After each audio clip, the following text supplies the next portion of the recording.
Bonjour à tous et bienvenue dans ce nouvel épisode de The Cop Team. Aujourd'hui, nous allons vous présenter notre nouveau partenaire, Mercedes et le groupe Aubin. En effet, Mercedes a rejoint depuis peu les rangs de The Cop Team, ou plutôt la liste des partenaires. Et c'est tant mieux parce qu'on va pouvoir essayer de beaux bolides et de beaux véhicules. Comme peut-être un jour une AMG GT. Mais attendez, ils en ont une.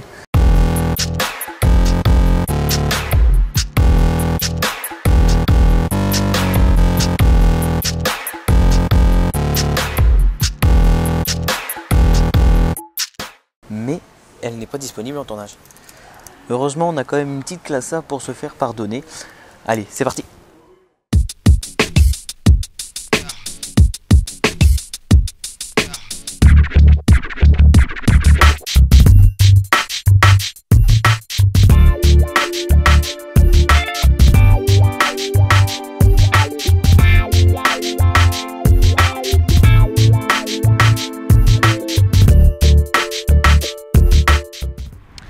Nous revoilà en compagnie de la Mercedes classe A restylée de 2015. Et sans plus attendre, nous allons aller scruter l'extérieur. C'est parti!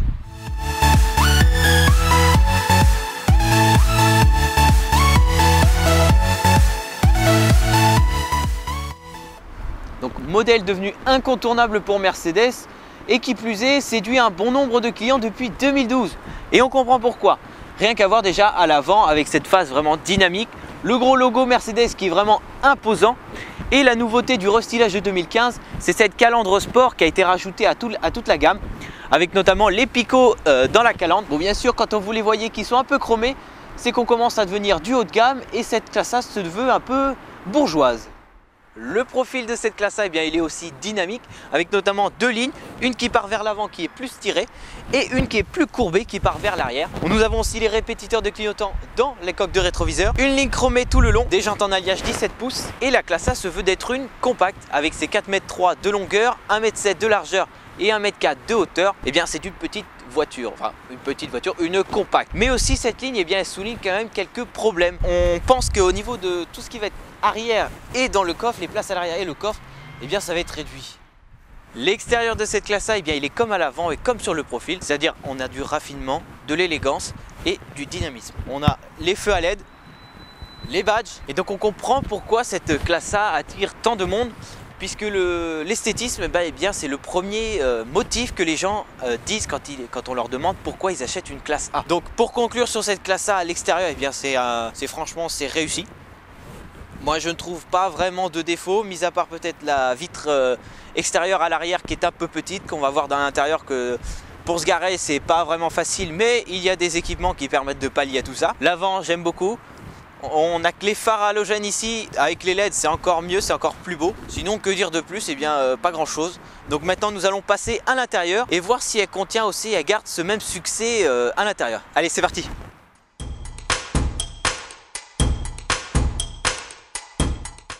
Dès que l'on rentre dans cette classe A, eh bien on sent tout de suite le haut de gamme.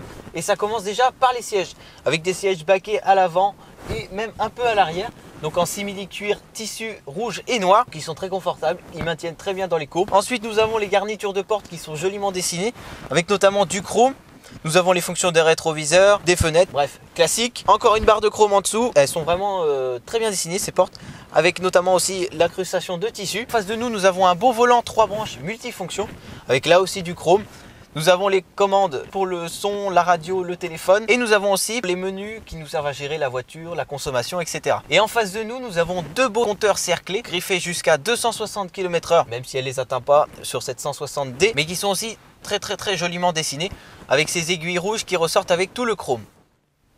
Le premier détail qui vous saute aux yeux quand vous rentrez dans cette Mercedes classe A, eh bien ce sont ces aérateurs chromés, repris de la SLS, qui sont vraiment sympas. Mercedes a eu la bonne idée d'incorporer ces aérateurs dans cette classe A puisque ça lui donne un côté sportif mais en même temps élégant. Après, la planche de bord elle reste simple, elle reste sobre et elle reste élégante. Sur le tableau de bord central, nous avons un écran de GPS de 17,8 cm qui régit tout ce qui est non tactile, téléphone, médias, navigation. Ensuite nous avons une console centrale avec notamment les boutons pour la radio, la média, le son, ensuite les warnings. Elle a l'option start and stop. Nous avons la climatisation automatique avec des givrages, quelques petits rangements en dessous avec la prise allume-cigare. Bon, la molette permet de contrôler l'écran GPS. Nous avons des portes gobelets, un petit rangement avec 2 prises USB, de quoi recharger vos téléphones sur la route sans souci. Et maintenant nous allons parler habitabilité. En parlant d'habitabilité et des places à l'arrière, eh bien comme je l'ai dit, elles sont rétrécies à l'arrière. Moi qui mesure 1,85 m, lorsque je m'installe au volant, lorsque je mets mes réglages et que je me mets derrière, eh bien je suis assez confortablement installé. Cependant, je ne pourrais pas faire de longues distances puisque le plastique me touche les genoux et me gêne un petit peu. Et les grands aussi toucheront rapidement le plafonnier. Sinon, au niveau du coffre, on est sur 341 litres. C'est moins que l'Audi A3. Cependant, on peut rabaisser les sièges et donc on obtient un grand volume. Ensuite, on va parler motorisation et boîte de vitesse. La boîte de vitesse, qu'ici nous avons une Mercedes classe A avec 160D en finition inspiration. Nous avons une boîte de vitesse 6 rapports avec un levier plutôt simple mais qui tient en main et qui est très agréable à conduire. Niveau motorisation, donc c'est des motorisations importées de Renault, donc de la Mégane. On est sur un 1,5 litre CDI de 90 chevaux.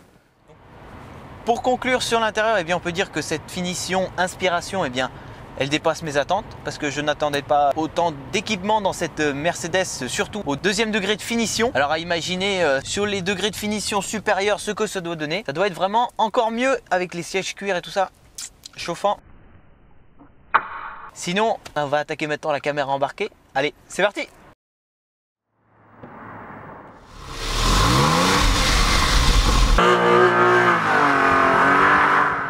Allez, on va essayer un peu de voie rapide, voir comment réagit cette voiture en accélérant pour s'insérer sur une voie rapide.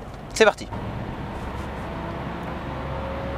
Bien, on peut dire que le moteur 90 chevaux, eh bien, réagit plutôt bien, sans faire énormément de bruit en montant dans les tours. C'est le confort, c'est génial, c'est super bien insonorisé. Après, on peut se mettre sur le limiteur de vitesse, on va se mettre à 110 et on va laisser la voiture agir toute seule.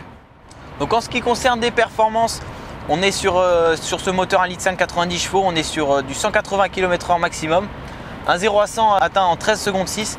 Mais bon, sur ce modèle-là, on ne parle pas vraiment de performance, enfin surtout sur ce niveau de motorisation, mais on va parler plutôt de comportement en ville et sur route. Donc j'ai pu l'essayer sur Caen et je dois dire qu'elle est très agréable à conduire.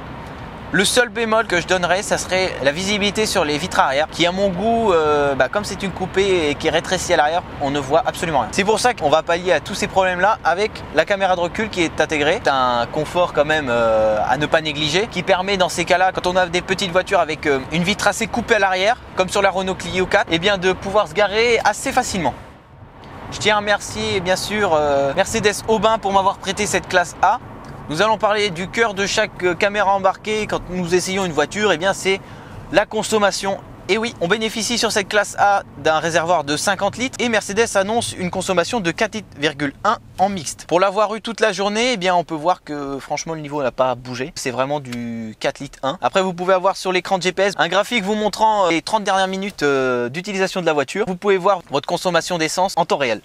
Après au niveau du CO2, eh bien on est sur du 107 grammes par kilomètre. Ce qui est plutôt correct. Et aussi ce qui est génial avec cette voiture, c'est le start and stop qui permet déjà de consommer moins, mais aussi que la conduite soit beaucoup plus agréable. Le 1,5 litre 90 chevaux, eh bien c'est l'entrée de gamme de chez Mercedes au niveau diesel, mais bien sûr Mercedes monte jusqu'à 381 chevaux pour cette classe A avec la mythique A45 AMG. Mais en entrée de gamme, déjà, on base sur 23 000 € en diesel, ce qui est plutôt du premium comme sa concurrente l'Audi A3. Pour les équipements que Mercedes nous propose avec cette classe A, eh bien, ça vaut le coup quand même, faut le dire. Même si ça reste Mercedes et donc ça reste un peu cher. Et bien, pour conclure sur cette Mercedes, c'est un coup de cœur.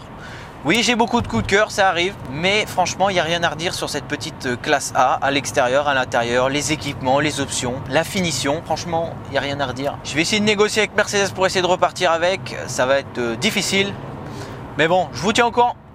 Sur ce, c'est la fin de cet épisode avec la Mercedes classe A. Je vous retrouve dans un prochain épisode, une prochaine émission.